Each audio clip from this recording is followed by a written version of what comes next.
Hello, my name is Samuel Warwick. I have autism.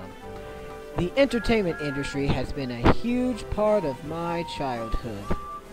So by being inspired to see other entertainment podcasters interviewing other people from television shows, I decided to do one myself. To know about some funny behind the scenes, bloopers, and some stuff that we probably didn't know about while they were making the certain type of show. This is Entertainment Treasure Talk with Samuel Warwick. Let's go to the podcast now. Well, hello there, everybody.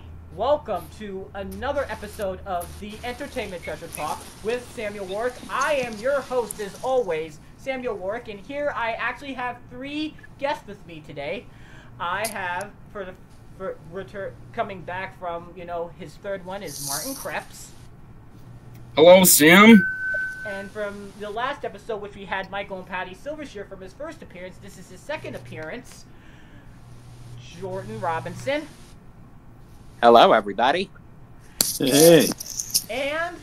And last but not least, I'm at my returning co-host from episode 7 when we had John Kennedy on, is none other than Triston Webb. How are you doing today, Triston?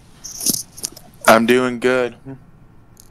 Yeah, so fun fact before we got on here, I had a little bit of a computer problem. My computer decided to act up on me, so hopefully, I want to get through as much as I really want to get through today, because, this man that we're about to interview has done quite a lot in the career.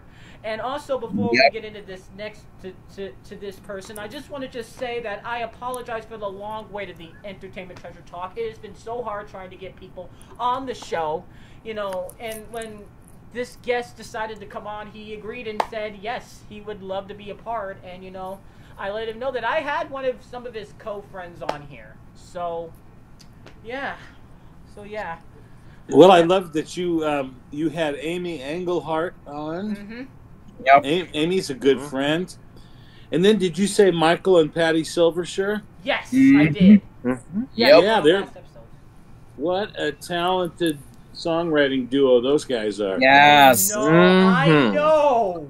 I know, sir. I know it. I tell ya, I know it. But that verse that you guys just heard is, so this man has been in multiple things. He has done some stuff for Ice Age. Yes. Oh yeah. Yes, Mm-hmm. he has done stuff for Epic Mickey, The Power of Two. Yes, Mm-hmm. which I believe the Ice Age song was entitled "Glorious Food." That's right. That was great.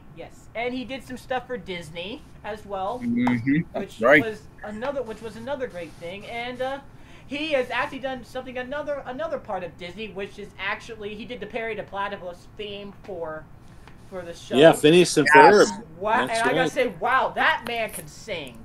But now, what I most came here for is because he was actually one of the singers for Animal Jam, actually. So That's right. So without further ado, for the long introduction here, we want to introduce my guest, Randy Crenshaw. What's up, Randy? Welcome to the Entertainment Treasure Talk. How are you doing thanks. today? Excellent, thanks.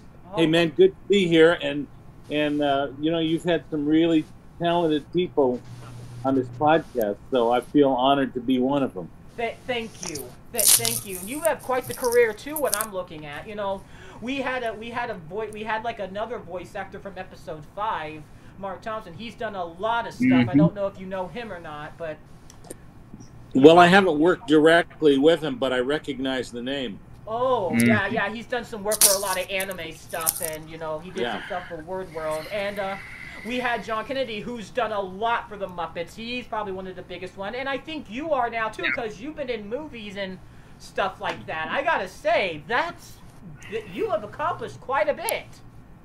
Yes. It's what's amazing is I never set out even to do, voice work. Really, I'm a trumpet player by training. So imagine when I got into the business, I was expecting to play in an orchestra, maybe do some film scoring kind of stuff. And I had singers show up on my recording sessions where I was the arranger and a trumpet player. And, you know, one of the singers didn't show, and I said, well, I know how the part goes because I wrote it. And that's kind of how I backed into singing. And then from singing, I was doing a lot of singing for Disney. You know, I've worked for the Mouse a lot over the years, you know. Yes. But that's You know how... But that is actually my first question. What led you, you know, to be? What led you? You know, I like to ask people their origin story about, you know, about how they started. But how did you start, you know, voice acting and singing? How did you start doing all that? What I mean, what led you into this? What led you in? Well, like I started to say, it's I kind of backed into it. You know, I didn't have a plan for world domination so much. I came to LA looking to get into the music business as an instrumentalist, as a trumpet player and arranger. I went to Berklee College of Music, which is great as a school, you know, vocational music school. If you know you want to do music, Berklee's really happening that way. Yes, I was actually in the band for middle school and high school. I was in the band, so. Yeah. Yeah. So my dad does so I have done some stuff, and I was also actually in a choir beforehand, but that did not turn out. That did not turn out as well. I was in a church choir, so that didn't really turn out. And speaking of that, I actually was I was actually looking at, you know, some of the church's stuff today, and yeah, I was going back to that. It was like, I met y'all. This is like 2012 or something. Let's just say let's just say that when it comes to political religious stuff, it's a bad term. It can be. But here's an interesting thing. You know, I didn't start out as a singer at all. But when I got to LA, like I said, the only reason I ended up on vocal sessions is because somebody didn't show up. And I had done the arranging. So I said, yeah, man, I can step in. I can sing a part. And one thing led to another, to the point where I was mostly working as a singer. People would call me and go, hey, I heard you sang on the, you know, it's all a word of mouth thing when it comes to session playing or singing. We're not like, in some ways, we're different than voice actors. Voice actors usually, they have an agent. And that agent helps to get them work, you know. But with session singers and players, man, the phone rings or you get a text or an email and you work. And it's all word of mouth. So I was working that way. But like I said, I was working for Disney. And Disney, you know, years ago, they'd have one person do the voice of a character. But when that person came to sing, they'd have somebody else do it in a lot of cases. And I ended up doing that and feeling like, well, if I know how to sing as this character, I bet I could voice that character too. And so I started doing more of that. And that's really what's got me into doing characters. Yeah. So there you go. Absolutely. Wow. That is some story. That is some story. You know, I gotta say, I just gotta say, you know, I have done some voice acting too, but not, you know, studio voice acting, but I have done some stuff for another friend's series, and I've done some fan dubs of one of my favorite shows of all time. So I'm actually gonna get to that in just a little bit when I show off a few things, because I got some of your work to show off a little bit. So, sweet. Yeah, I just got a question. How actually did you start off in Animal Jam, actually? How did you get the part of Animal Jam? That's my favorite. Well, it's an interesting story. The way a lot of stuff works is you happen to know somebody who's working on it, or somebody knows somebody, and I happen to know a couple people who are writing the music for the show. And they'd been in seeing me do some other recording work. I was working for some projects in a studio. It might have been Family Guy. I don't know, though. Well, in this case, I was actually doing stuff for a couple of animated shows. One called Flush Away. Oh, I've heard of that. Have you ever heard of that one? Yeah, I've heard of that movie. Yes, Flushed Away. Hugh Jackman was one of the voice actors in it. Anyway, Keith Jackman?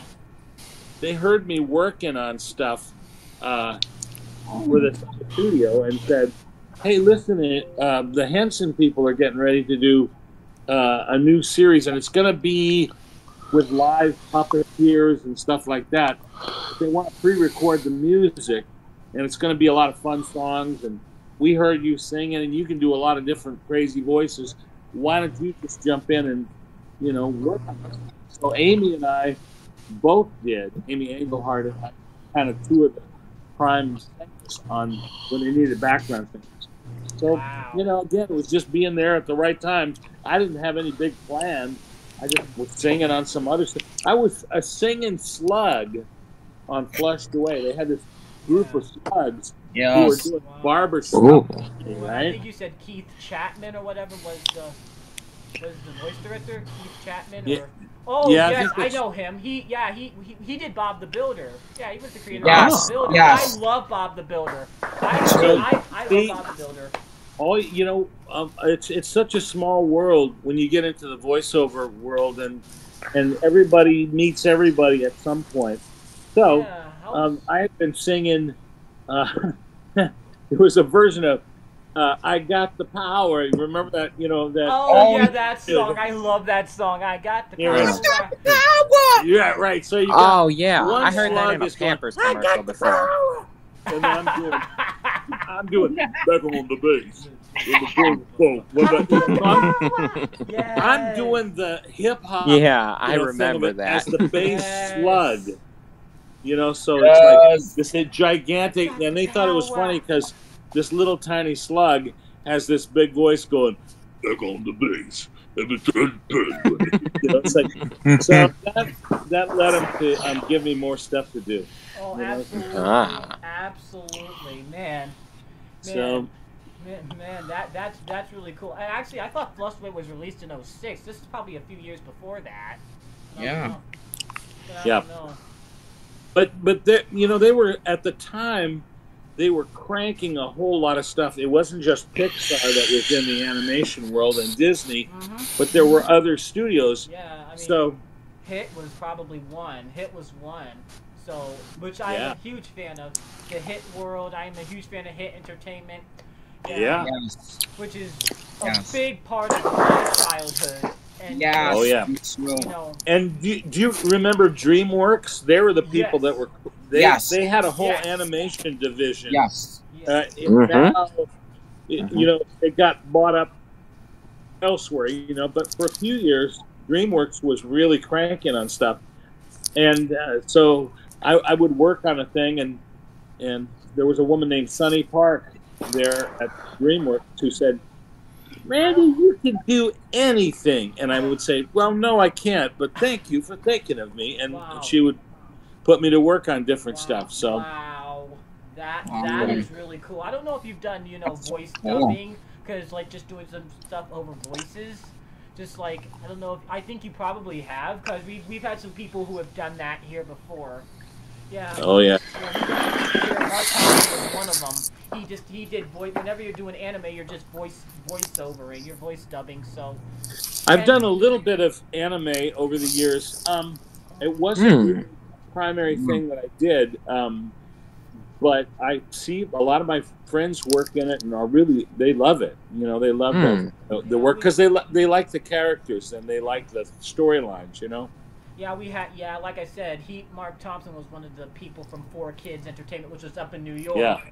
He was on my show, and boy, the voices that he can do, my gosh, he can do some voices. I told him to do the Commander, and I told him to do the Commander from Shadow the Hedgehog. Shadow the Hedgehog was one of the games that he did. Sure. But I don't know if you've heard of that. You probably have, but yeah, of course. Yeah, and then Word World, that was a very big popular PBS show. Yes. Dude, he can still pull off Shark. Oh my gosh. Wow. He can pull off Shark. I kid you not. Yes. Oh, I believe it. Dude, he pulled it off me and Jimmy Hayden were laughing our butts off.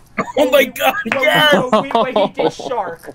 But that's the thing. When you're doing anime, you have to be pretty versatile. You have to be able to, do a number of different voices, as they call on it. So and a lot of anime, another dubbing thing that I watch, Thomas the Tank Engine, which has been dubbed for so many years. Right. So much that there's one side with the UK and one side with the American. So, right, exactly. I always choose the American dub over anything over it, because the narrator. I mean, we had two Michaels for about we had one Michael that did it for over 20 years, and then we had Michael who did it. We had Michael Brandon who was one of the narrators here. He did it for 9 years. He was our U.S. narrator. So I just gotta say that being a voice actor is something. It really is. Yeah. You gotta put your I've experienced by doing this. Putting my own character, my own version. Like whenever I voice dub, I put my own thoughts and my own feeling into whatever character. Like if I'm doing a Thomas redub, or if I'm doing something for one of my good friends, Michael Ruffins. A big shout out to him for the whole Thunderlight Productions or Kirsten Home Entertainment. A big shout out to him. He's been I've just learned something, that you're putting your own thing. I haven't dubbed any. I don't think I've dubbed any anime yet, but I wanted to. I wanted to start to dub Sonic X actually, and do some stuff from Bob the Builder. Dub over some Bob the Builder stuff. Yeah, you ought to give that a go. I ought to instrumentalize it and give it a go, because But yeah. Fun. But yeah. What's another question? How did you get to sing for Phineas and Ferb? I think that's a big one. How did you get to sing the Phineas song? Well, I was working doing song demos for Jenny Jacob, and Jenny Jacob has been the music guy, for that series. So I was singing other stuff for Danny. Danny knew what I could do, and he said, "Listen, I got this theme. They've got this platypus named Terry, and he's going to become a regular character, and he's going to be like a detective. He's going to show up in every episode. So I want this big theme, and it should sound almost like back in the day with the James Bond movies. Oh yeah. It should sound, that real cloak and dagger spy kind of. Oh yes. And that used to be Tom Jones, but way back in the day, would sing that stuff. Like he was famous for singing the theme for Thunderball, which was a real epic James Bond thing. Wow. Yeah. Speaking of James and he was Bond, always like, he was always really super over the top, and so he goes, "You want to sing like that?" I go, "Yeah, that sounds like fun." So we do it, and it becomes a thing that in every episode of Terry the Platypus thing. Speaking of James Bond, I think he was actually one of the Thomas narrators. He did The Great Discovery. He did The Great Discovery. Yeah, Pierce Brosnan did The Great Discovery, and he was gonna technically take over the two Michaels, but for like the 12th season of Thomas, that's when when the CGI elements started to come in, and people are saying that's actually they're dubbing over his narration, his voice. That's what they're saying. But I don't know that because we haven't really seen it. I mean, now that's actually somebody actually made a lost media out of that. Somebody from the Tom's community has made a lost media out of that. But like I said, I doubt that that's really gonna happen, because think about it. Hit Entertainment's a big company, and they've had like the reason why we got all the season 5 footage this year, like all the unseen ones, because that was from a smaller company, and somebody was just working for Brett Offcroft, and that was a smaller company at the time. So that's why we were able to get it. That's great. Narrations, I don't think we're gonna get. I think that's gonna just stay there. That's just in my opinion. I mean, season 12 is not entirely bad. It is bad because you got the CGI and the model elements, and that was just sure. But if you look up Pierce Brosnan's narration of season, like there's only one clip, and I think he did Gordon Takes a Shortcut was the episode that he did. If you look that up, his voice will be right there with the lip sync, and that's really, Oh yeah. So I mean, No, but that's. we came, but I mean, this is pretty interesting. That who knows? I wasn't expecting to start something like this, and look where I am now. Now I'm getting people There you go.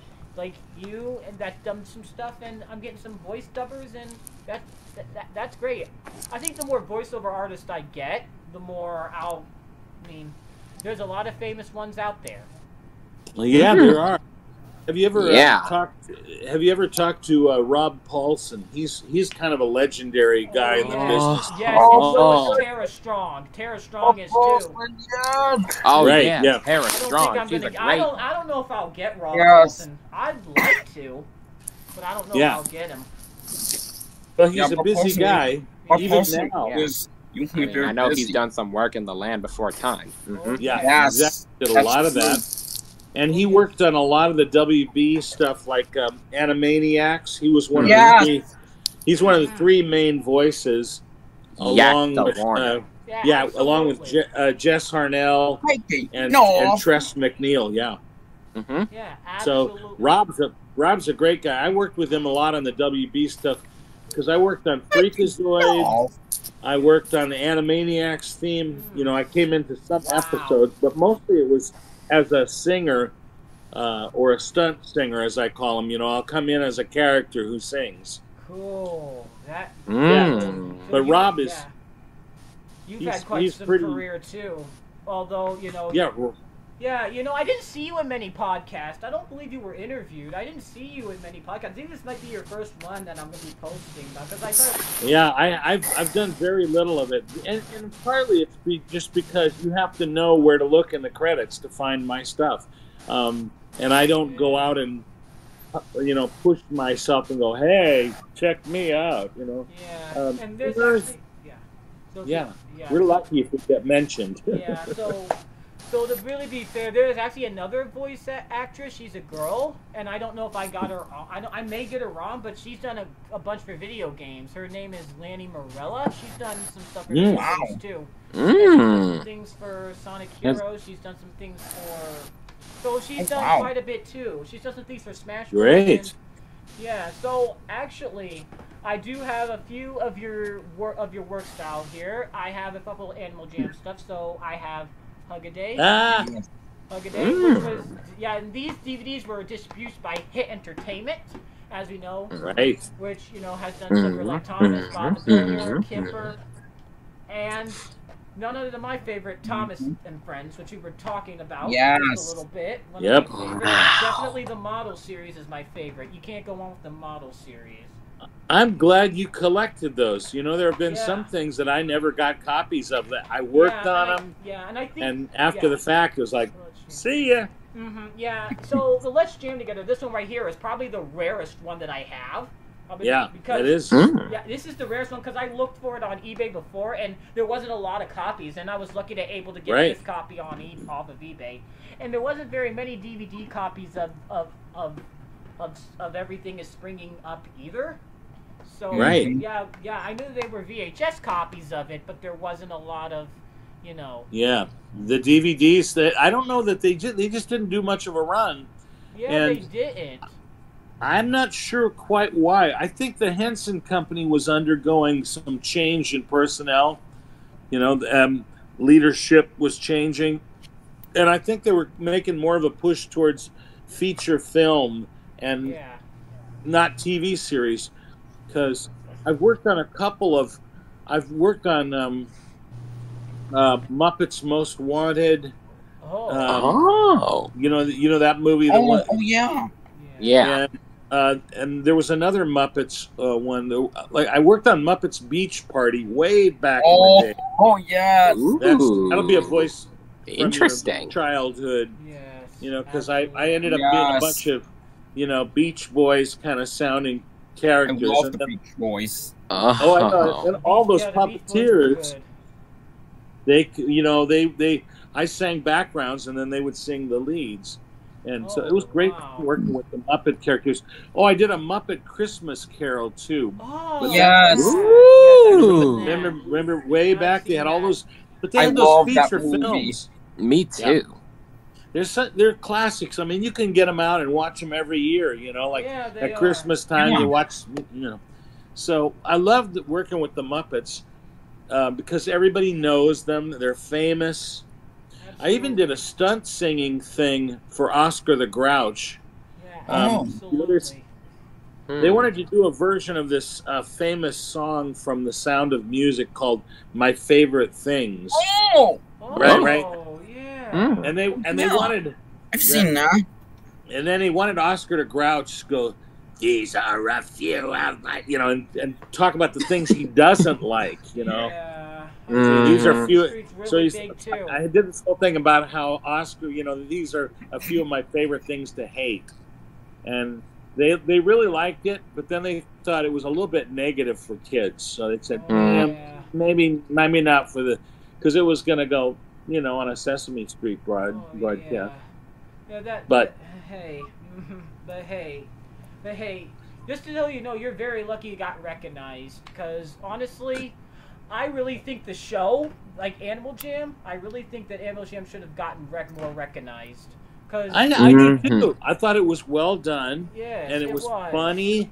The people that did their puppeteers on it were really talented.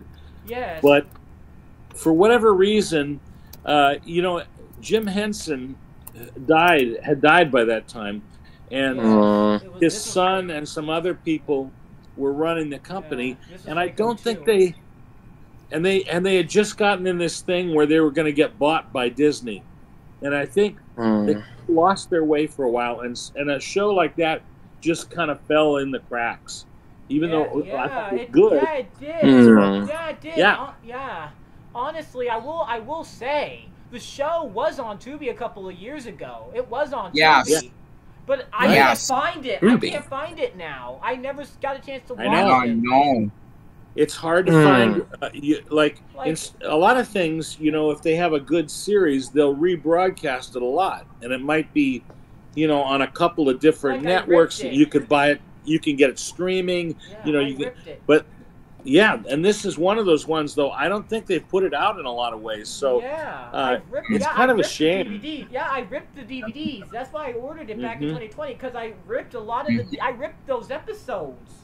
And they're good. I ripped them off of my DVD. I asked Michael and Patty if they had anything, and they said they still have their scores, but I'm not seeing much of anything from them.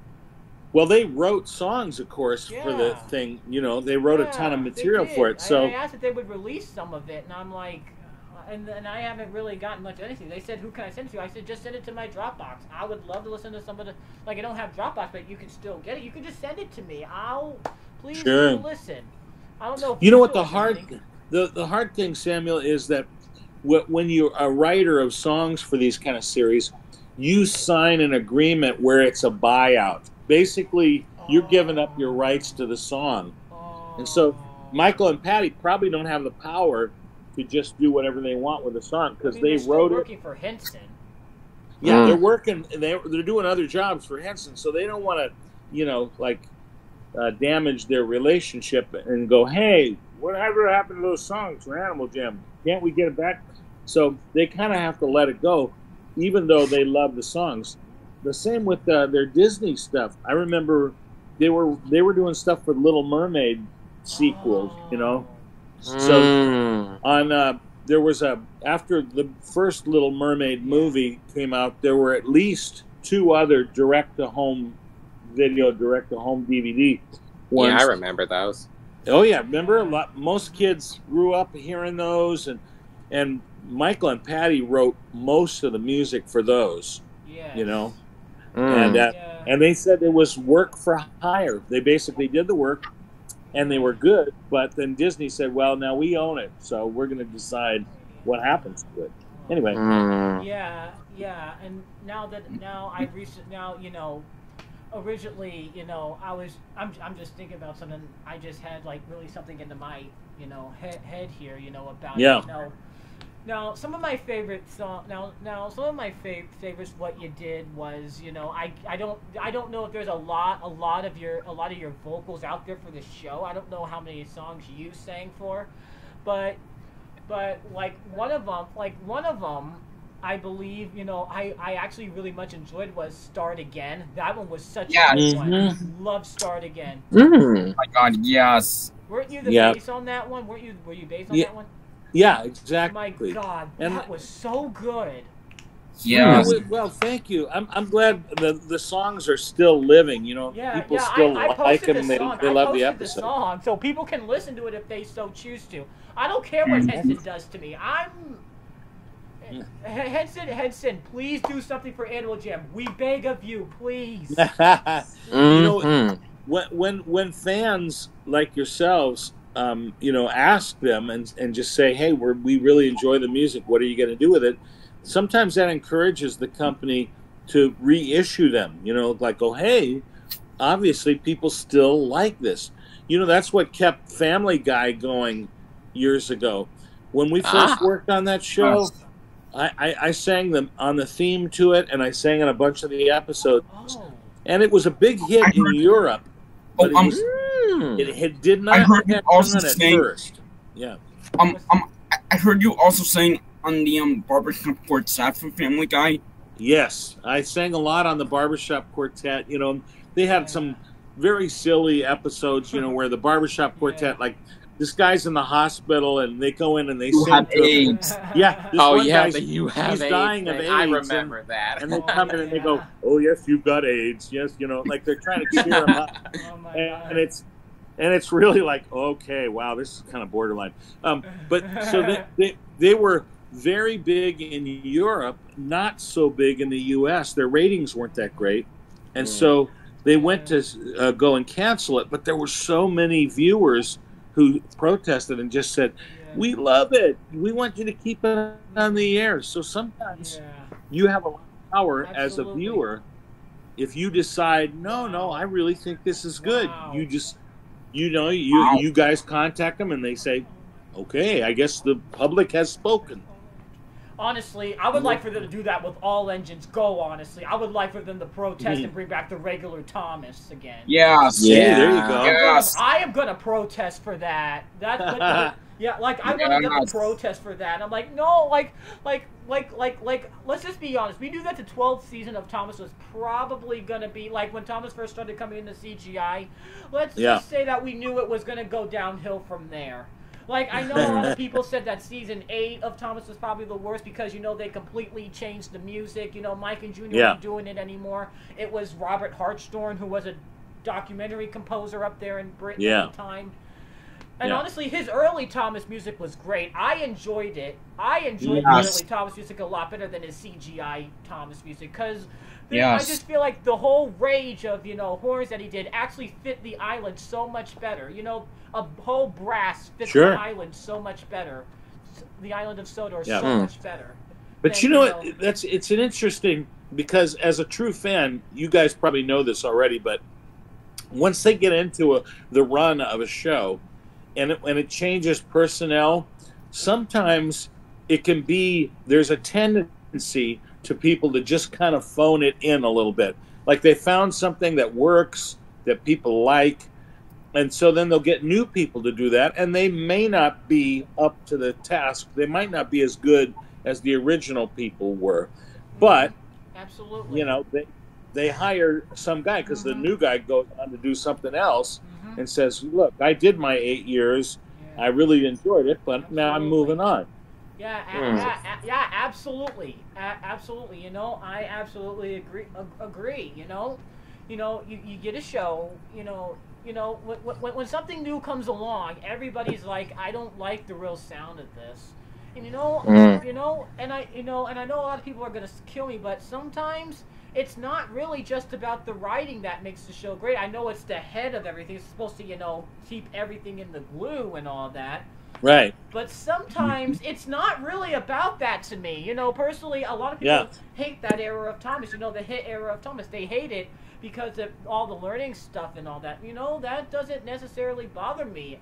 I just like how the way the action and the sound effects are. That's what I paid attention to whenever I was watching Thomas. I didn't care. I did not care for how, the writing or the personality of the character. I didn't really care. I just, Yep. I mean, now I kind of understand a little bit for, you know, maybe one episode, because there was one episode in season 10, Edward Strikes Out. I don't know if you remember when that aired or not. If you don't, I don't think you would, because that aired on PBS and you had a busy career, so I don't really know. But and I wasn't working on that particular show, although you know I followed it, but I wasn't. Of course, you weren't working on Thomas. You know, I was going to see if I could get some of the composers from the show on here. I need to get Mike O'Donnell on here. I tried to reach out to Robert Hartshorn. I don't know where I can really locate him at. I'd love to get Robert Hartshorn on. Yeah, just do a Google search. A lot of times you'll find somebody's got a website, or you'll find their agent or their manager, and that's a good way to get in touch with them. Yeah, I did try to get one voice actor that did, like, you know, one of the Koopas for Mario. Yeah. And he wanted to get paid for it, and I'm like, well, I don't have that kind of money to do that. I just... Yeah. If people can volunteer their time, that'll be awesome. I would like it for people to volunteer their time. Sure. You know, that's fun. Yeah, how did Ice Age work for you, actually? How did Ice Age work? It was really interesting because I had, again, here's the old, you work for somebody doing other stuff, right? I worked for composer John Powell. And John's, he's from the UK, he's British. Oh, wow. And he moved to the U.S. and he worked for Hans Zimmer as one of, I call, Hans has a lot of guys working kind of for him, you know. I call them Hans's minions, you know. And John was one of those, a really talented guy, but he was working in the Hans Zimmer stable of composers. Absolutely. And then he got out on his own because he was a good enough writer. He started getting feature films on his own. And I came in and did demo stuff for John Powell, including Happy Feet and Happy Feet 2. We did hundreds of hours of different characters doing these different songs because they were trying out all these different songs for the Penguins to be singing, right? Absolutely. So then John got the job of writing music for the Ice Age movies. And he says, well, Randy, why don't you come in because I need character voice people for this. So he wanted to do a version of Food, Glorious Food, which is, you know, from the musical Oliver, right? Yeah, I think I might have heard of that.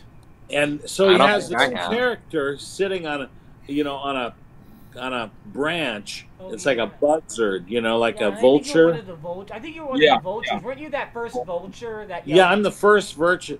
And the vulture's talking like this, you know. Yeah. And he goes, ooh, glory. Ooh. Yeah. And then, so it had to be louder. Food, glorious food. And you had one of the kids there. You had one of the kids there. I don't know who she was, but... Oh, it's really cute. One of the kids was actually the daughter of one of the women voice actors. And she was, you know, a little 3 or 4-year-old.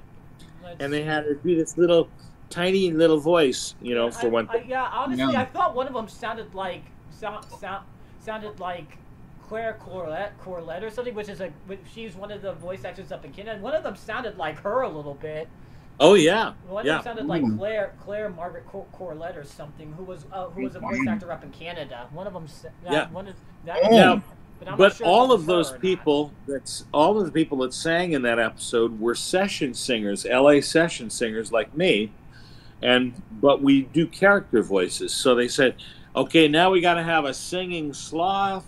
Now you got to sing like, you know, they would say, okay, now we got to have somebody that, okay, chorus boys, they got to sound like this now and just sing a little like this, you know, and so, all right, now we got to have a big old, you know, mastodon singer, you know. Absolutely. So we just came up with the voices in the studio and did it. Yeah. And so that's the story about that. That's the thing about, you know, voice acting. Like I said earlier, you know, even though it's not your character, you know, like we're doing stuff over, you know, I write stuff. It gives me, you know, the opportunity, you know, to do something. You know, it gives me the opportunity. Like every time I was doing a Thomas read of it, gives me this opportunity just to bring own character, just to bring my own character, absolutely, like my own version of the voice. I know a lot of people who will look at the visuals of characters and then they provide voices. You know, they just like go into their imagination and go, what would that character sound like? And you know, they try out different voices on it. I do listen to. I listen to stuff like I listen to Michael Brandon's narration of Thomas. I listen to the original, the famous celebrities like Ringo Starr, George Carlin, and Alec Baldwin. I listen to their narrations. Sure. I listen. You know, I go back and sometimes, even though I don't really care, sometimes I kind of compare it to Angelus a little bit. You know, just so you know, what can my version of this character sound like? You know, but I don't want it to scare children. We don't want to scare children because you know, I will be honest. I was afraid of. I actually was afraid of Alec Baldwin's Gorton voice. You know, when he did season 5. Yeah, that was very intense. Yeah, that was an intense voice. I'm pretty sure you probably remember it because you know, I don't know if you do or not, but yeah, when he did Gordon and Henry for his first season, which was season 5, you know. I was a little terrified of this deep voice that he did right here. I certainly do not think they would sound that fat. I don't think so. I was always saying they would sound more like this. They would sound more grand. You know, they would sound more grand like this, like that. So you know, when I'm bringing the character to life, and I kid you not, there's actually the whole season 5 is actually in a dubbing track. Somebody found a Korean DVD and they completely ripped it out, and they completely found it. And, I believe you. It is absolutely amazing. My God, the soundtrack that Mike and Junior did is just phenomenal. Like, gosh, they did so good. They did so good in that season. I can't wait for somebody to review it because I gotta say, this season 5's up there with probably one of from a Thomas fan's favorite. It's not my favorite season. Of course, you know, I like the 7th season, which was the last season that, you know, Mike and Junior technically did. So, which was, which I think Robert Hartstrong redubbed it, so redid the music over there, so. I think you're right. But here's an interesting thing, too. You know, a lot of times when I come in, and I have to match the speaking voice of a voice actor, like in the case of that vulture, the vulture had already had some speaking. There was a voice actor that was talking like this, you know.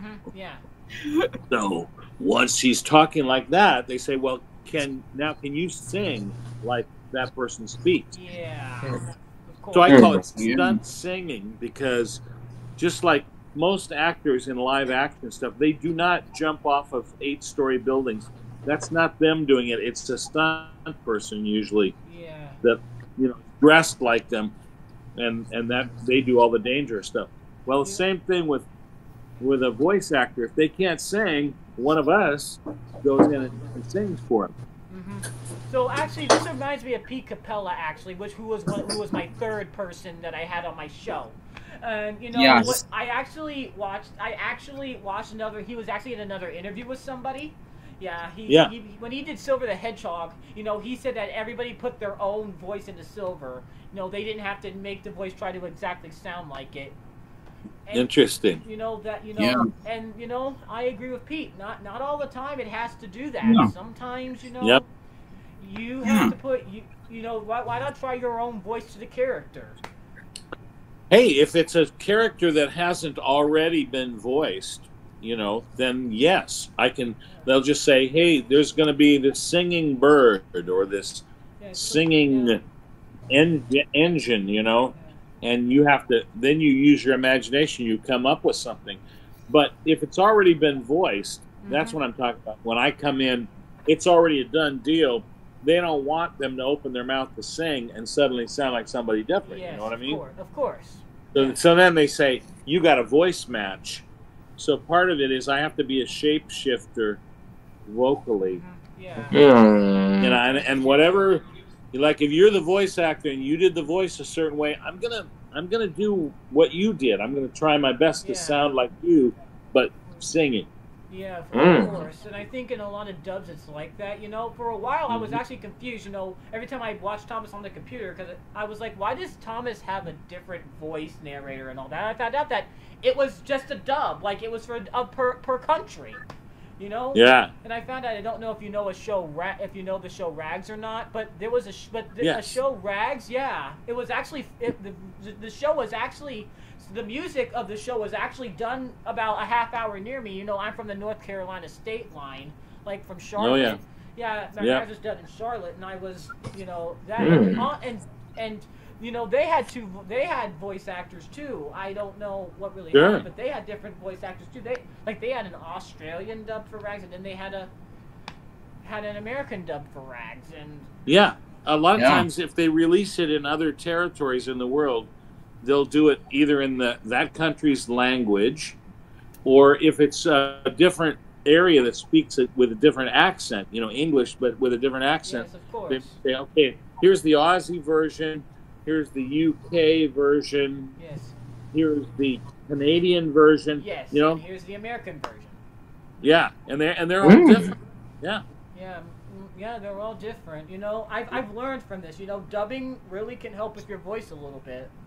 You know, dubbing really helps. Dubbing always helps. I think, you know, my recommendation is, you know, it's always, you know, if you want to really voice act, I would just say try practicing on here. Do, you know, like dub your favorite show, dub your favorite cartoon, do whatever. It might be copyrighted, but just dub your favorite. If you really want to speak over it, you know, I just say practice. You know, find the character that's right for you, and you'll enjoy it. You know, that's the thing about voice acting. You just gotta get into it.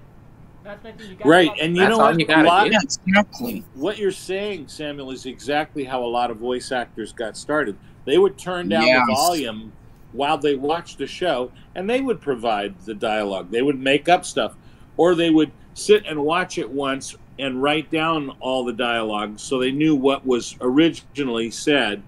And then they'd go back and then they would say it all themselves using their voices. Yeah. And as long as you're not trying to sell that, you can do that all day long. And back then, the late 2000s, becoming early, most of the time you could not really instrumentalize stuff really. Now with this technology, you can do that. Technology we have, you can do that. There's free vocal removing sites that you can try.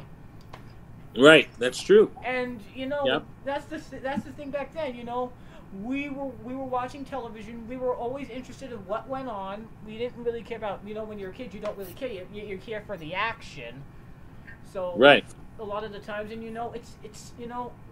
it's like you said, a lot of voice actors got started just by doing that. I never really did that, but sometimes I would copy a few lines, maybe sometimes. And well, that's how you learn. You go back to some of the guys like the legendary Mel Blanc, who did all the voices. Oh, yes.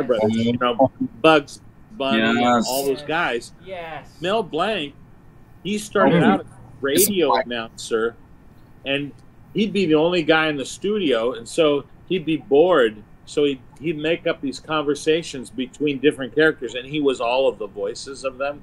That's hilarious. Yeah, so he'd have one person with a little squishy voice, and they'd be talking to somebody with a big low voice. And then people would call up and go, "Who are all the people that you're working with? It sounds like you have a lot of people that work at your radio station." And he had to finally tell them, "Oh, that was me doing all the different voices." Wow. So that's how he started. Wow. So he knew how to make up stuff. Yeah. But sometimes I just sit and make. I'm asked to sound like an existing character, like in Mulan, the original Disney's Mulan. Yes. There were one of the guys who wrote music for the show was Matthew Wilder. Matthew Wilder. Yeah, I've heard of it. Right. He's the guy that wrote that song. Ain't nothing gonna break my stride. Yes. Like big pop. I know that song. Love break my stride. Yes. so very good pop writer, and they asked him to write some songs for Mulan. So then they said, why don't you voice a character? So he is one of the guys, and he's kind of using, he's using this kind of Jerry Lewis kind of wow kind of voice, which is like classic, borrowing it from Jerry Lewis, who did it, 30, 40 years ago. Yeah.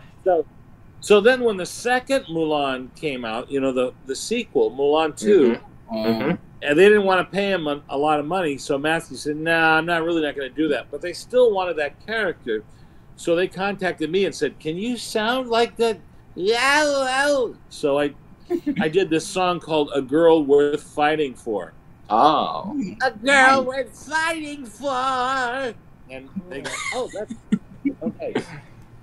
So cut to a few years ago. Now I worked with Matthew a few times on demos, and I told him, hey, Matthew, I'm sorry, I did steal some work from you back in the day, and he just laughed about it. He goes, good, I'm glad somebody got paid for it.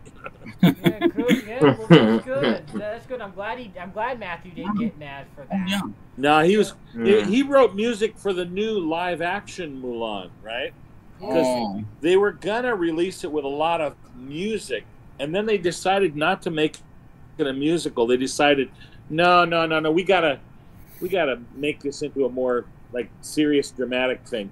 So they cut a lot of his music. The only music they left was "Go the Distance," which they used as the end title. Like as the movie's ending, you hear Christina Aguilera and us as a choir backing her up, going, Christina Aguilera. I can go the distance. Yeah, I know somebody who would love that. Yeah, a few of my friends would love. Wait a minute. Go the Distance was from Hercules, and I thought Go the Distance was by Michael Bolton. You know what? He didn't write it, but he was the singer on it. I think the song I'm thinking of is called Reflections. Yeah. You remember that one? Yeah, of course. That's the one I'm talking about. I don't know if it's that song, but there's just a time is wasting for us, like that. I don't know if that's the song or not. I don't know if that's the song. I don't know if that is, but I love that one. Like I'll make a man out of you. Out of you. That was another Matthew Wilder song from the original Mulan, right? Yes, love it. Yep. I make a man out of you. Love But it. they did some changes in the live action Mulan. Like one of the things I was sad is they eliminated the little dragon character, the Eddie Murphy. Mushu. Yeah, Mushu. Yeah. Which was a favorite of mine. I just thought, I like him too. Yeah, Dishonor on the cow. Yeah, exactly. Yeah. Dishonor on you. Dishonor on your cow. Man, Eddie Murphy. You gotta love Eddie Murphy though. He's pretty fun. I know. Yeah. But a lot of people comedy to the movie. Yeah, he added a little lightness to it. Yeah, it was fun that way. But I think some people compared it to him doing the donkey in Shrek. Donkey. And they thought it was a little too close, Yeah. Because they're both very much Eddie Murphy. Yes. Yeah. Of course. Yeah, but he's funny. He's a great actor. So exactly. You gotta love what. I'm just looking all over. I'm just looking all over here from your website here, and you've done quite a bit. You have done quite a bit, man. I just gotta say, when it comes towards you, I think you're probably the second most popular person. Because, oh my God, you've done some stuff for Polar Express. Oh my goodness. Yeah, we sang all that the group stuff. Polar Express. Wow. Remember when that movie came out? And it was kind of odd because it was motion capture. Yeah. I know. So the people, it's not live action, but they would take like the Tom Hanks character. Yeah. It would look like him, but kind of weirdly not. So it was a hard. Yes. Yeah, some of the characters. Yeah, some of the characters. I think they also did that for Monster House as well. They did motion, which actually one of the jammers from the show was actually on Monster House. Actually, man. Yeah, Spencer Locke. Spencer, Spencer. Yeah, she was one of the animal jammers on the show, and she's probably one of my favorites. Favorite. Yep. I don't know if you were there when they were filming or not, but if you were we come. Music always is post production. Like usually 90% of the time, I come along when the film or the TV show's done. and the only thing left to put in is music. Yeah. But sometimes we get lucky with an animated thing. They'll say, well, we want to shoot the music first, and then we'll animate the characters because they're supposed to be singing in this thing.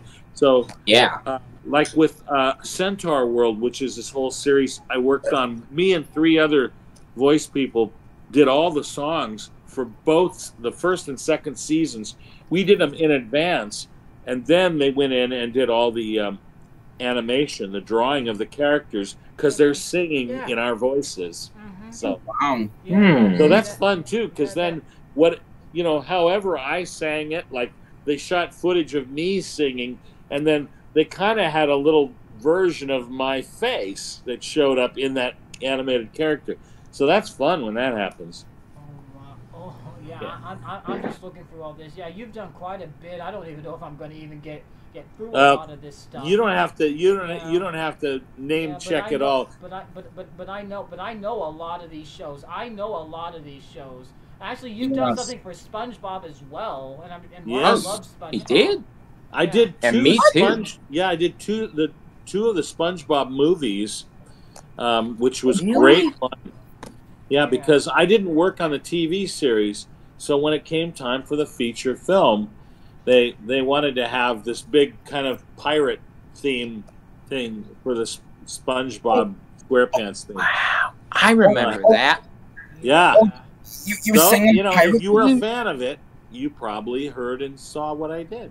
Yeah. I mean, I'm a real big fan. Yeah, I'm not entirely a huge fan of SpongeBob, but I mean, I am nostalgic. So. Me too.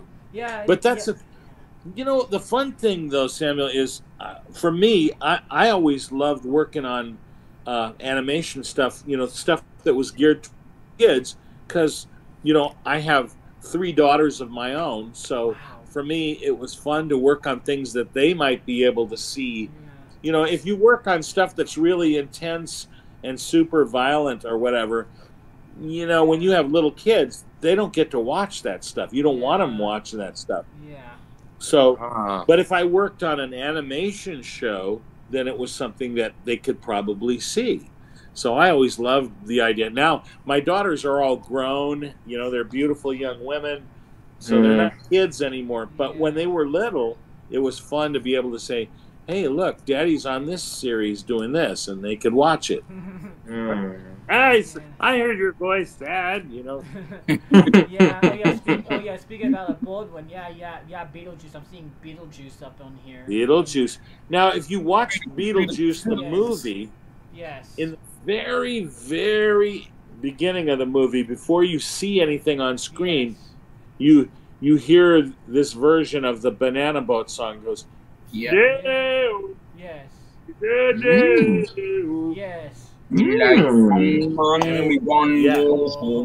Oh my God, that scene actually used to scare me when I was thinking I know, because that's it's intense if you're a little kid. Yeah, but that was used to scare me, honestly. Right. Oh my God! You'd have to be a little older probably for that not to scare. I first saw it when I was 9, and I was got terrified. It really wasn't a little kid movie, but that was Danny Elfman and a guy from Danny Elfman, and then a guy from Oingo Boingo, his band, named Carl Graves, and me, and we were the 3 singers going, "Daylight come and me one go home," and then goes into the movie. Yes. And I think I think the rest was the official song, I believe, but I don't know. Oh yeah, Wow. Wow, I gotta say, my sister, I think my brother would say, oh my gosh, goodness.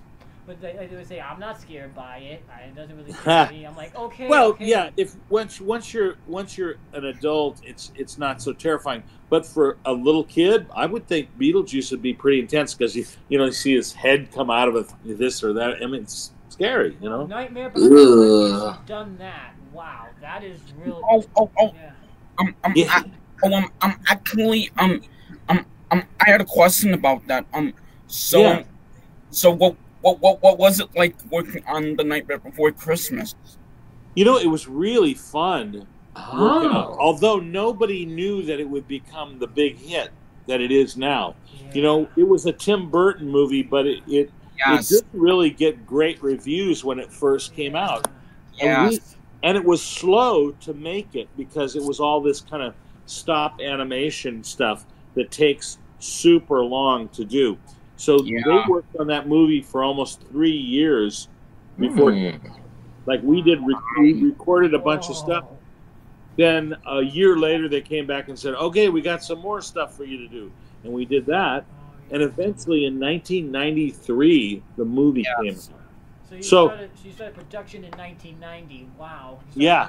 Wow. Things in 1990. Wow. And we were just in there doing, like, we had this whole group of voice actors and singers, and Danny would have us all try different voices. Like, okay, you be the voice of a vampire now. Okay, you be Dr. Jekyll and Mr. Hyde. So we all had a chance to audition and try that stuff. But we never thought the movie would be that big. Now next year, we've been out doing these live Nightmare Before Christmas live shows, real fun, with Danny and about 4 of us as the character voices of all the townspeople. So if you go see one of those shows, they're really fun because you can watch the movie on a big screen. You can watch the orchestra play the music live, and then you can watch us singing and talking as the characters live. Nice. So, and we're going to be in London. We're doing shows in London in December. Cool. Two nights at Wembley Arena, which is, that's a big venue in London. It's right next to Wembley Stadium where they, soccer and tennis and stuff like that. To really be honest, I've tried to get some people from the UK to be on my podcast. Yeah, I don't know. But you should. You I should. don't know. There's a series out there called The Worst Witch, and I really enjoyed it. There's like 3 versions of it. There's 3 versions of it. There's like one from like 98, there's like a new one from like 05, and then there's one from this year from like not the previous years. Yeah. So like, oh my gosh, it's really good. I've watched The Worst Witch, and it's actually really good. I was hoping to get some of the older witches on my show. Yeah, I got in contact with one of them. But one of them's like a physician or what? Like not a physician, but the one of them's like a workout person. Yes. Yeah. Yeah, one of them's a workout person. I really enjoyed the show. I really enjoyed it. I wish we could have had some of the UK stuff here, because wouldn't it be fun? Yeah. That was really cool. And I was actually reading on your website, you did stuff for the second Jungle Book. Oh my God, that had a bunch of celebrities on there too. That was really cool, yeah. Because again, I was working with the songwriters, and they wrote all these cool songs, and then they said, hey, I want you to work, you got to be singing with King Louie, or you got to sing. Wow. And then when the live action Jungle Book came out a couple of years ago, I had to do... I did stunt singing stuff because they said, well, we can have Bill Murray be a voice actor in the thing, but you got to show him how to sing. So I did a version of I Want to Be Like You. I want to be a man cub. Oh, nice. And so I kind of did it New Orleans style, like almost like Dr. John. Nice. And they had a fun time with it. And then the other one was The Bare Necessities. They wanted me to do. Oh my God, cool! Because you had a lot of voice actors on there. You had John Goodman, you had Haley Joel Osment, and you even had Mae Whitman. So basically, I sang the original version for John Goodman, and then John learned the song from me, and he did his best to kind of imitate what I did. Wow. I actually saw the behind the scenes to Jungle Book 2, actually. Like, they actually had they had like 2 kids and like 1 girl doing, that whole eep, eep, eep in the jungle rhythm. My gosh, they sounded so good. I know. Like those 2 kids and that lady sounded so good doing that. I'm like, wow, that is amazing. How can they do that? Well, they do. Disney does a good job of talent finding, and they'll go out and they'll do auditions for stuff and just hear hundreds of people, and then they'll sign up somebody who's really super talented, like in Lion King. Haley Joel Osment, who was the lead we worked. on that. Yep, and I sang on the live version, you know, the remake of Lion King when they did that as a more of a live action thing, and they wanted it to be more like an African choir, like a South African choir, than the original. So it was really fun for us because we got to do a version of The Lion Sleeps Tonight. I remember that. If you think back to that movie, hey, wasn't that shown in the Lion King 1.5 as well? Like that version? Yes. Oh wow, that's the part where like, oh my god, I love that part. The parenthood. Oh my god, I love that. I love that. Lion Sleeps. Oh my god, I love that scene. The whole scene. Oh my god, I love it. I love it. I don't know who played Simba in that, but whoever played Simba in that version, in that one, oh my god. Yeah, they really nailed it. They really nailed Simba. They nailed Simba so much. They nailed Simba. Wow. So see, here's the thing where Disney has been going through all their animation stuff and saying, well, which ones can we do live action versions of?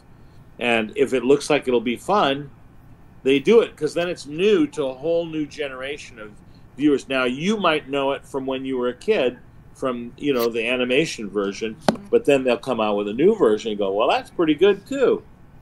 Yeah. So I gotta hand it to them. They're great marketers. They do a great marketing. I just really gotta say, first of all, I just gotta say this has actually been really great on this podcast too. I really gotta say you have done a lot, but I have really a lot for Animal Jam. I have a big heart for Animal Jam actually. Oh, I think thank we you. actually have one question, and I believe it's from my friend Tori, and I'm just gonna go on ahead and get on to this question. Sure. She asked, what was one of your favorite songs to perform on Animal Jam? Because there's so many that I liked. I liked Warm It Up, Walk the Walk. Man, there's so many. It's hard. It's almost like saying who's your favorite, kid. But I think probably Walk the Walk. I thought that was a great fun song. That's on the Hensons. That's on the Hensons YouTube channel. Walk the Walk. Yeah. Oh yes. Love it. Man, oh my, that's one of the things about Walk the Walk, and I think here. And I think that's all. I think we didn't get like my favorite group of kids. I think we'd have the first 3 kids, which were Steven, Clara, and Giselle. We had them on, and they did that. Yeah. Honestly, the two girls in there kind of sort of just blocked me right away when I messaged them. I mentioned about it. They kind of sort of blocked me right away, and I'm like. Oh, that's too bad. Dang, but Spencer, I like Spencer. I really enjoyed her. She's so nice. I wanted to get her on my show. I need an Animal Jammer on my show. I need one. And she is. Yeah, they could tell you all the stories about filming the episodes. Yeah. Because what they didn't film them in L.A. They shot in Florida. Exactly. And that's where I think that all those actors were all those actors. They were professional. Those 6: Marcus, Steven, Giselle, Clara, Spencer, Thea, and Thea and Marcus. Yeah, they were doing stuff. They were doing stuff. Right. I know. Thea did a few videos. Spencer, I'm not sure what she did before Animal Jam. I don't know, but I know that those guys are all Florida based. Yeah. That's where they were hired to work there. Yeah. And then we did our recording in LA of the music. Yeah. So Yeah, but I don't know too much about them. I think one of them was cheerleading, and one of them was just a dancer in Orlando. But Spencer is probably the most active one. She's doing a lot of movies now, and she is really good. She's really good. I've seen some of her movies, and some of her movies are really great. She's done some things for Nickelodeon and Disney. There you go. She did something for that. She did an episode of That's So Raven. Yes. She did that. Yeah. She did something for Ned's Declassified. That one was good too. Yep. No, it's very talented. She's a very talented actress, and she did something for Kids Bop, I believe, around that time when y'all were doing. Yeah, I think you're right. Yeah. Spencer was doing something for Kids Bop, I believe. Yeah. I don't really know. I can't really tell because I don't know because I can't really tell. But I think that's definitely her first speaking role in anything that I've heard is what I'm saying. Because Animal Jam, those kids didn't even speak. They just acted out stuff. They were like Mr. Noodle, like kid versions of Mr. Noodle, I guess you could say. I don't know.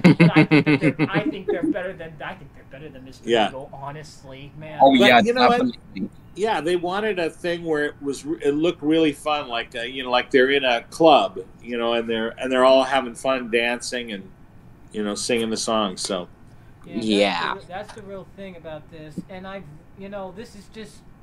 this is real fun. I'm looking over more, and I always want to continue. I always want to be specific about your time. But, it's always, you've done something for Hannah Montana, the movie. That's pretty popular, too. That was really fun. By the way, I never worked on the TV series, but when it came time for her to do this movie thing, they just wanted kind of a character to help the comedy out in some of these scenes, like with her brother, the actor who's playing her brother. Jason Earls. Right. And Jason has these things where he falls into a pond with alligators and stuff, and they wanted some. Oh yes. So whenever they had stuff like that going on, they said, "We want you to do this kind of guy who he's sort of singing, semi-talking, but you can't understand what he's saying." So I did what I call authentic gibberish. Wow. And also, I just want to say, oh my goodness, yes, good.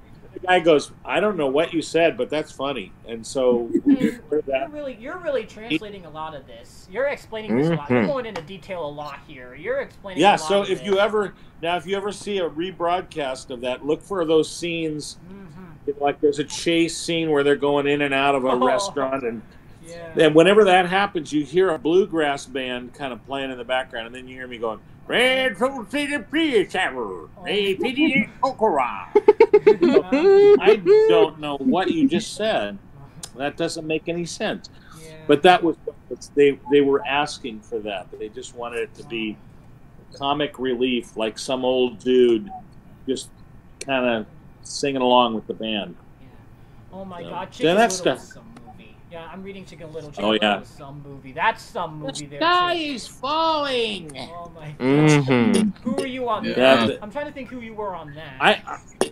Now, in that case, all I was part of the big group of the choir that sang on some of the cues, So sometimes I'm a totally anonymous, what I call tone generator. I'm not doing a character at all, but I'm in. You hear people singing, it's like, oh, he's one of the singers. Just you've done quite a bit here, and I just don't know if you were done an actual character. It seems like you were just miniature characters. And what did you do for the Heffalump movie?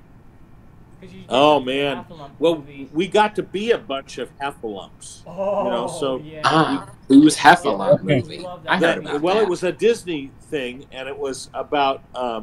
And we had a thing that was the Heffalumps theme, and they're kind of these big elephant-like creatures, They're kind of mythical, so we had to do one that. Oh yes.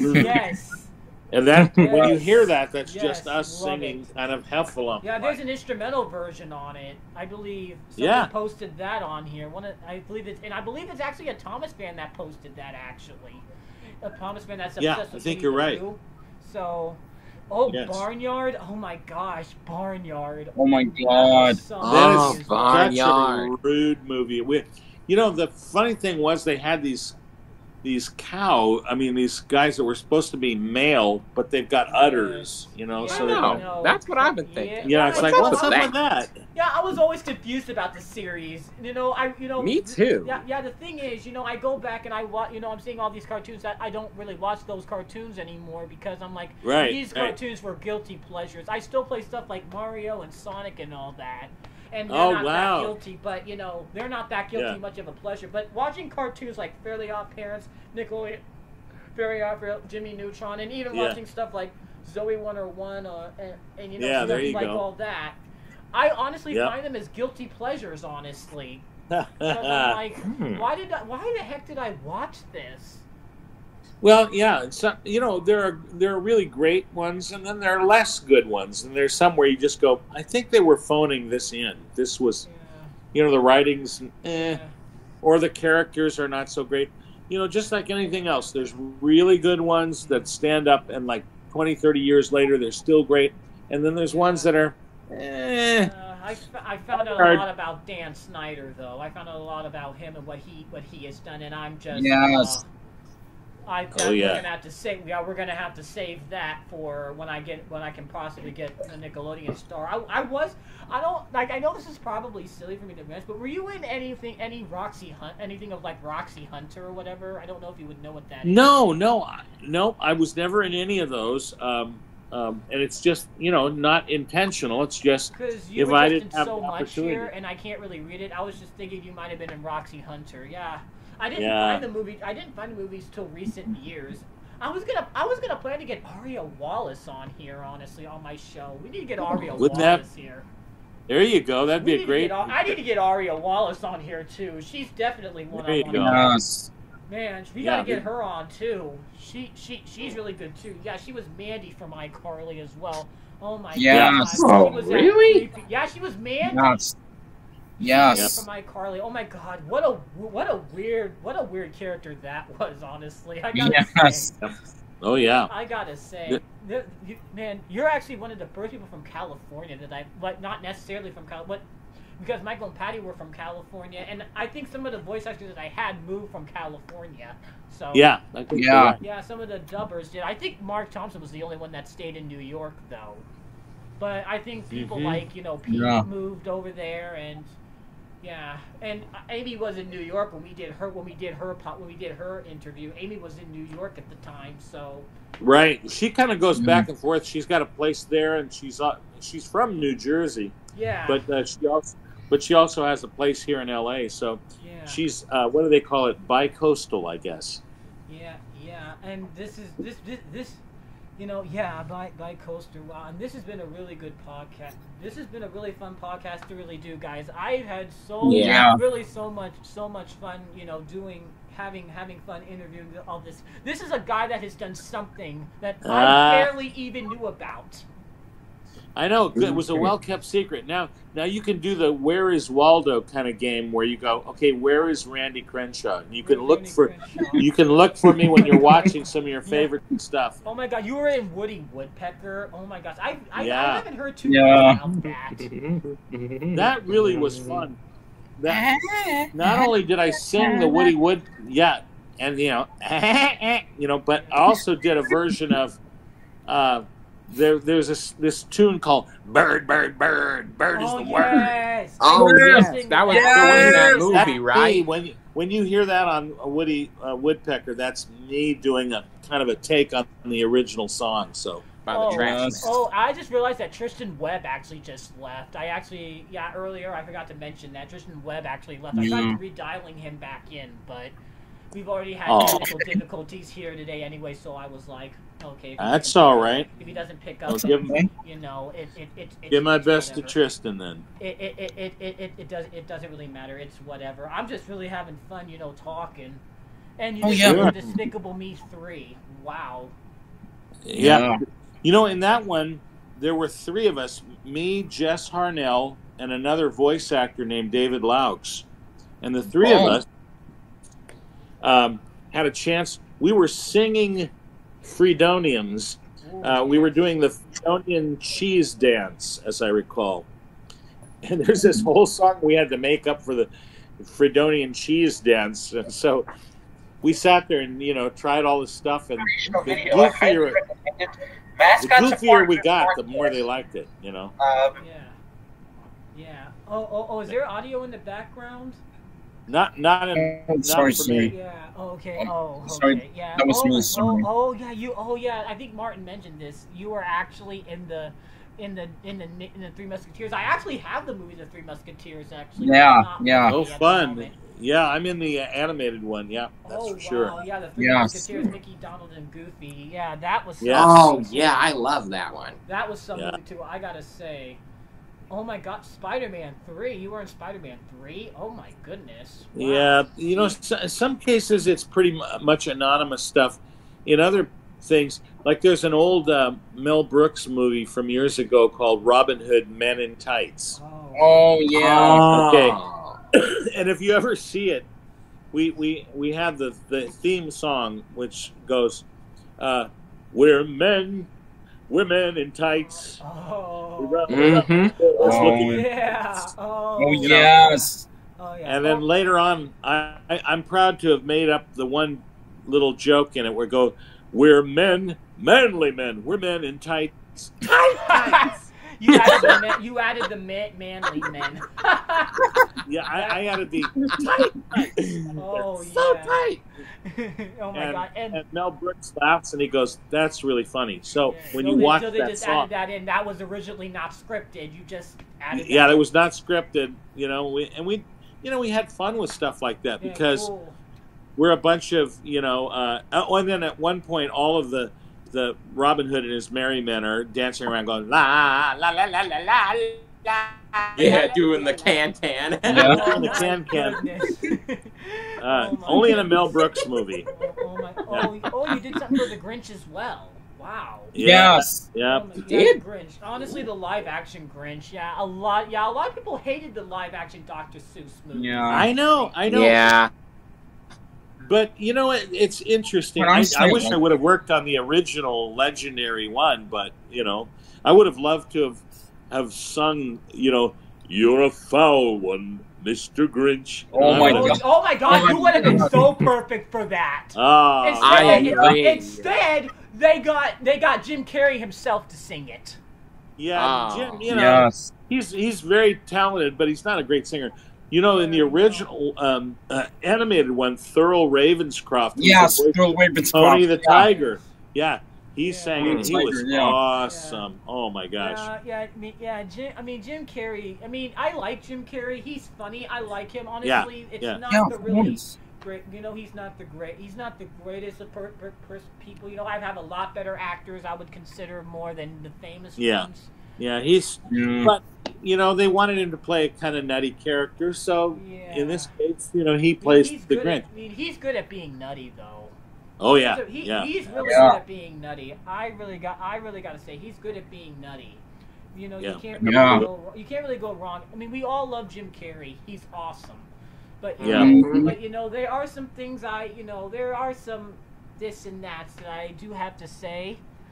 I just think that sometimes it was a little. That whole Grinch was a little scary, though. I could understand why kids would be terrified of it. And then the Cat in the Hat movie, you had people like Dakota Fanning, and then you had Alec Baldwin again, of course. And I know. And and just some of the humor was so crude. People were like, "This is the worst movie ever to be made," so they just said, "We're not doing any more." Yeah, well, and what happened is too, they had to get permission from Dr. Seuss's widow. After he died, she had control of him, and if people made a movie and it wasn't really kid friendly, she would say, "You know what? That's not going to be a really good kid movie." So, that's why I think a lot of people they didn't want to do it anymore. Yeah, I the Lorax and also Horton Hears a Who. Yeah. Oh, I love that. Yes. Those are both great. I was actually reading the book today. Exactly, I did read that book today. Yep, I believe you. Yeah, and actually going. So those are they're classics, Yeah, and honestly, going back to some of the Dr. Seuss stuff, honestly, I feel like I don't know if you're familiar with the name Sharon Miller. She wrote for the later Thomases, and like when Steve Thomas came into CGI, and a lot of people said that they hated it. They hated the first CGI Thomas. I hate it just because of the action, but the rhyming was just so bad. It just did not fit for Thomas. They thought it was just too cheesy for Thomas. Like with a bash and a whoosh and a bish and a bash and a wish and a whoosh and all that. Yeah.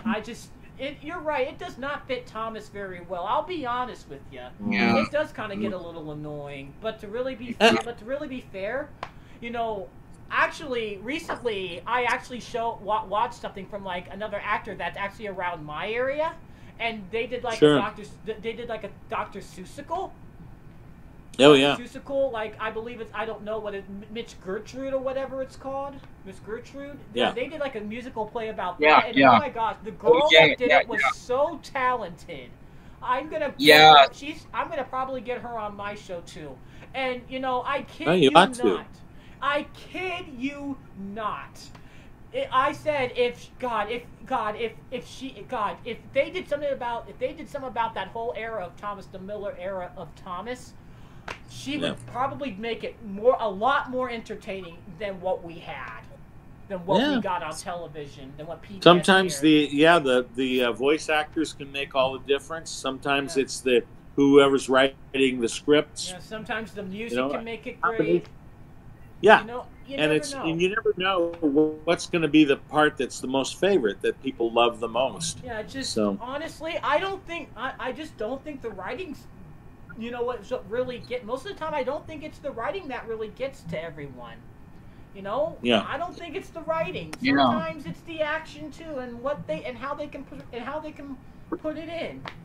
It's what I've said before, and I'm gonna keep saying it. Writing is not the huge part of it, and you know. Yeah. Well, it's how the voice actors, you know, work out the characters and make you want to watch and listen. Mm-hmm. So I think that's the biggest part probably. Just you know, when I go back and when I see stuff like Thomas or Bob the Builder, I look at the music and I look at the acting, and I just really, you know, like it. I really enjoy it a lot. It's really what makes it great, and I just gotta really say this is really. I hope we can get some more people on here in the future. That'd be fun. All I could. Amy, I don't know. I tried getting Joe Fattetti. She said she was gonna get Joe Fattetti for me. I believe. I don't know. Be fun. I don't know, but she said somebody did like a whole bunch of voices. She mentioned, and I think I think that was you. She mentioned. I don't know though in the podcast. I think that was you. Did you watch the episode before you came on here? I did not. And no, as a matter of fact, I'll have to go back and look. Because I did interview her. I did interview her. I believe you. Yeah, because I gave you a link to my podcast of the 10 episodes. Great. Yeah, I'll check it out. I've been on the run. I basically was on a family vacation and then got back to LA and hit the ground working. So I see. Hey, that's fine. And hey, the Silvershears are great too. You gotta love the Silvershears. They're awesome. They're good folks. Yeah, they're awesome. You gotta love the couple duo who did the show. Oh my God, they are amazing. Yeah, love it. Yes, love it. Just love it. Well, lads, I'm gonna have to head off. I've got some other stuff that I've got to work on. I've got a session on Friday where I have to be a narrator and a couple of different characters. But I can't wait to see that. But I do have a little bit of just a question to really ask. Now, normally this is entertainment treasure talk. So now this is something that I wanted to really start doing because I'm getting some ideas from Jake. I want to give a shout out to Jake's Happy Nostalgia Time show. For all their stuff, a big bravo to them for some of these questions. And so, what is a show or a video game or anything or music? What is something that is entertainment treasure to you? Ooh, boy, that's a good question. I enjoy so many things. A lot of things that I like are like really old classics that I like to go back and watch. Like, for instance, a live-action comedy movie that I still laugh about is called What About Bob? Oh, I've seen that movie. I think I've seen that one. Yeah. It's I've never seen it. Bill Murray is the star of it. He plays this guy named Bob. Yes. And Bob is really neurotic, so he has to see a counselor all the time. The counselor is played by Richard Dreyfuss. All I'll tell you is it's worthy of rental. It's very funny. And if you have any others you can spit out. You know, entertainment treasure to me is just what we're talking about, stuff like video games and, you know, loving Animal Jam and Thomas and Friends and Animal Jam that's a terrific one. All these shows, you know, that's what makes it so great. I have to say I love as characters the Minions, even though I've only worked a little bit. I've only done a couple things with them, but I think they're great characters. They're fun to watch and fun to hear. Absolutely, absolutely. You know, guy, yeah, and hey, everybody. Like Randy did say, you know, he does have things he needs to do, and you know, and I cannot, and I know, you know, I don't really know how much time you really have, so that's why I just, you know, I want to try to get as much time as I can because I have questions, so I don't really want to ask you too long. But yeah, all I just gotta say is I was originally gonna have a closing today. Closing. This was gonna be the first one to a closing, but I didn't get it made in time because, you know, you answered it so quickly. So, which is probably pretty. You know, you came in and you said you wanted to see if I could get this interview so quickly, and I was surprised that you did it, and I appreciate that you did, Randy, because my pleasure. I was beginning to lose hope. Beginning to lose hope. And yeah, if you become a supporter, if you keep watching my podcast and keep watching, you know, and hopefully, I think next time, I think for episode 12, which is going to be in early September, we're going to be having a fetcher on my show. We're going to be having Liza next episode, I believe, if I'm able to. But if I can't get her, then it's whatever comes. It's whatever comes the way. It's whatever will come. And guys, I want to thank everybody for being a part of the show. And sure, you are very welcome. Of course, wish you guys the best. Thank you. You too, sir. Thank you. And this is my podcast, and you know, sometimes I'll switch it up a little bit. Sometimes it'll just be me. Sometimes I'll be Martin, or sometimes it'll be, you know, Jimmy. And I can't wait. I can't wait to see what's going to come. And I do apologize for the long delay, guys. Hopefully, we will be able to have more stuff really, really soon. And thank you guys for watching this awesome episode of the Entertainment Treasure Talk. Always, do not forget, there's always entertainment treasure out there. You are worth it, folks, and we will see everybody on the next episode of the Entertainment Treasure Talk. All right, y'all. Excellent. Bye. Bye. Take care, everybody. Adios.